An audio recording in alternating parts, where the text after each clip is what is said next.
சூரியோடைய நடிப்பில் மாமன் படம் நல்லாவே வந்து ரீச் ஆகிட்டுருக்கு. ரொம்பவே எமோஷ்னலாக சென்டிமெண்டலாக இருக்கிறதால நிறைய ஃபேமிலி ஆடியன்ஸை வந்து கவர் பண்ணிக்கிட்டு தான் இருக்குது.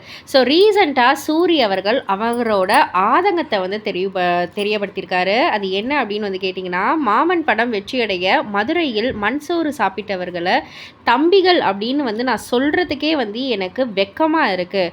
தம்பிகளா இது வந்து ரொம்ப ரொம்ப ஒரு முட்டாள்தனமான ஒரு செயலாக இருக்குது. படம் நல்லா இருந்துச்சுன்னா, கதை நல்லா இருந்துச்சுன்னா அந்த படம் ஓடும்.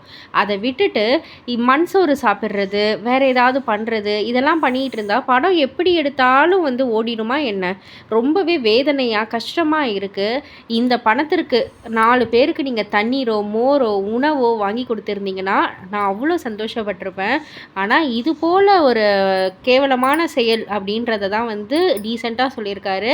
இது போல் செயல்லாம் வந்து செய்கிறவங்க என்னுடைய ரசிகர்களாக இருக்கிறதுக்கு கூட தகுதியற்றவர்கள் அப்படின்ற மாதிரி வந்து சொல்லியிருக்காங்க. ஸோ நம்ம கிட்டத்தட்ட ஏகே சேர பார்க்குற மாதிரி இருக்குன்ற மாதிரி தான் ரசிகர்களும் சொல்கிறாங்க. பட் ஆனால் இந்த மனசுக்கு நிஜமாலுமே வந்து இன்னமும் உயரத்தை தொடுவீங்க. ஒரு சில பேர் வந்துட்டு அவங்களுடைய ரசிகர்கள் அவங்களுக்காக ஏதாவது செய்கிறாங்க அப்படின்னா அப்படியே பூரிச்சு போய் அதை வந்து என்கரேஜ் பண்ணுற மாதிரி அதை வந்து சோஷியல் மீடியாவில் பரப்பிக்கிட்டு தான் இருப்பாங்க. பட் ஆனால் நீங்கள் கட் அண்ட் ரைட்டாக வந்து ஃபேஸ் டு ஃபேஸ் சொன்ன மாதிரி சொல்லிட்டீங்க. நிஜமாலுமே வாழ்த்துக்கள் சூரியண்ணா அப்படின்ற மாதிரி நிறைய பேர் பாராட்டிக்கிட்டு இருக்காங்க. இதை பற்றி நீங்கள் என்ன நினைக்கிறீங்க? உங்களுடைய கருத்து என்ன அப்படின்றத கீழே உள்ள கமெண்ட் பாக்ஸில் குறிப்பிட்டு சொல்லுங்கள்.